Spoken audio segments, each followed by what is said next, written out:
Okay, so the iPhone 15 launched around 2.5, 3 weeks ago, and there's some things we need to talk about before you, me, or anybody gets this phone. So let's discuss those. Okay, so first things first, if you guys are liking the setup and the video quality, please let me know down below. You guys left some great advice on the audio last video, so I've tweaked some things. So let me know if it sounds better, worse, all that stuff. Comment down below. Thank you so much. In my Twitch chat, link to that down below as well. Around 2 months before the iPhone 15 even launched, we speculated about the USB-C being a big fad, and lo and behold, we were actually right. So just a heads up for anybody that doesn't know, USB-C is in fact just a connection protocol, right? That's what the end of the USB or the port on the phone actually is called. It does not refer to the data protocol or the connection speed that the actual connector has.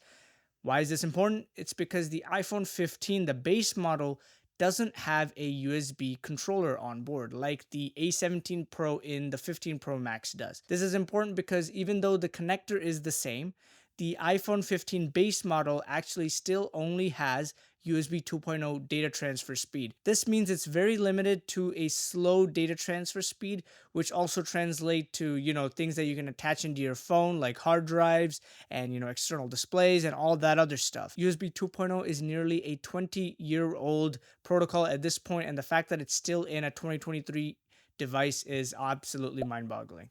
Anyways, the 15 Pro Max, on the other hand, it does have the USB controller. They did talk about this on stage, so kudos for that. But, they glanced over it, and I feel like the average layman might not know about this. But the USB controller actually allows the device to have 10 gigabits of data transfers. This is important because you can connect external SSDs and displays and all that other stuff to the USB-C of the 15 Pro Max. Now, I'm going to give them points for mentioning it on the keynote. However, they didn't really explain it in any further detail. I feel like they should have not just glanced over it, but, let the people know about what's going on here, because that's quite a big difference between the regular model and the 15 Pro Max. Now, normally the regular model and the Pro models are on the same connector and the same data transfer speeds and etc. The regular 14 and the 14 Pros both had Lightning connectors, both running on USB 2.0 speeds. Now they're widening the gap between the regular iPhones and the iPhone Pros further, but not really explaining what's going on in between. I feel like that's really important for the people to know. Another thing that's lacking on these devices is high refresh rate.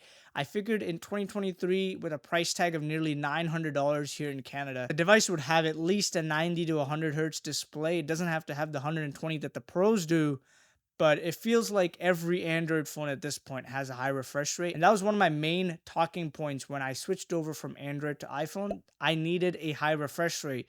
And for them to continue the trend that only the Pros will have that is kind of annoying.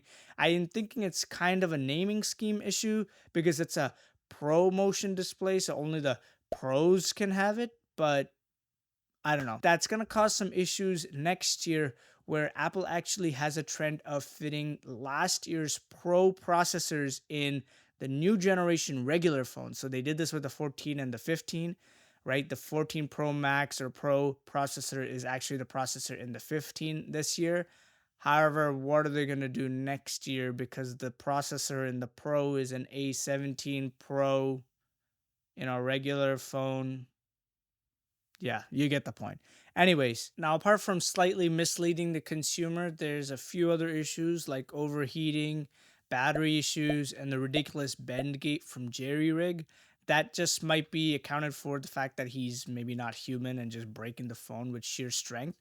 But still some things to point out, and I think they have been solved by iOS 17's almost 4th update now at this point. So just keep your phone updated. If you do have a 15, it might solve some of the overheating and battery issues. Now, it's not all bad. I wish I could go out and get a 15, but I don't have the money to go spend $2,000 on a new phone. There are some very useful things, especially for somebody like me who records all their YouTube videos on an iPhone. So I would have loved to have external SSD usage on this iPhone, right? Because I fill up my onboard storage like super duper fast. It'd be nice to record right to the SSD and connect it right into the computer and transfer the data that way. USB-C also allows for a more versatile connection method. That means I can connect stuff like, my mics and OTG stuff directly into the iPhone. I don't have to buy special lightning adapters for everything.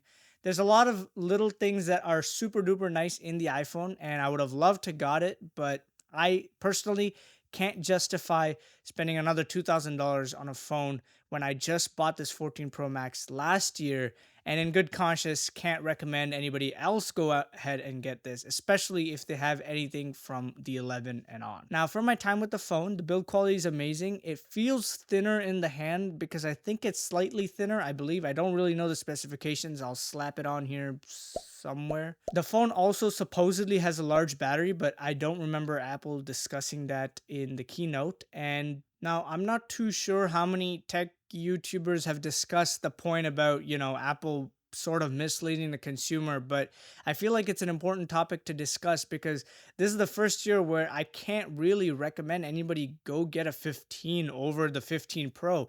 I would rather have them save the money and go for the Pro because of them widening the gap even further, which may sound like a good thing, but it's coming at the expense of the consumer. Again, this is just a video to highlight some things that I noticed about the iPhone 15 and 15 Pros in my time with them. In no means does this mean I'm going to war with Apple.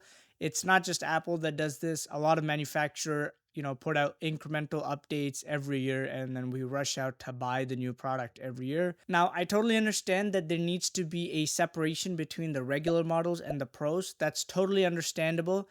People who are willing to pay the extra premium for more premium features, but that shouldn't come at an expense to the consumer. I feel like if you're going to sell a lower cost iPhone, it should be at least subpar with the lower cost Android phones, right? Pro model can feature some unique features that would only be specific to it, that don't really hinder the user experience for the consumer, like slow data speeds and a bad refresh rate screen. An example of this is the camera system. Not everybody needs 3 cameras, and I'm not going to sit here and complain that the regular only has 2 cameras because that's perfectly fine for most people. But stuff that hinders the daily usage of a phone, you're transferring your photos or your large videos from your trip onto your computer, but they're just taking forever, like stuff like this is important for the consumer to know before you guys make your purchase. Thank you so much for watching, guys. If you like the video, you know what to do.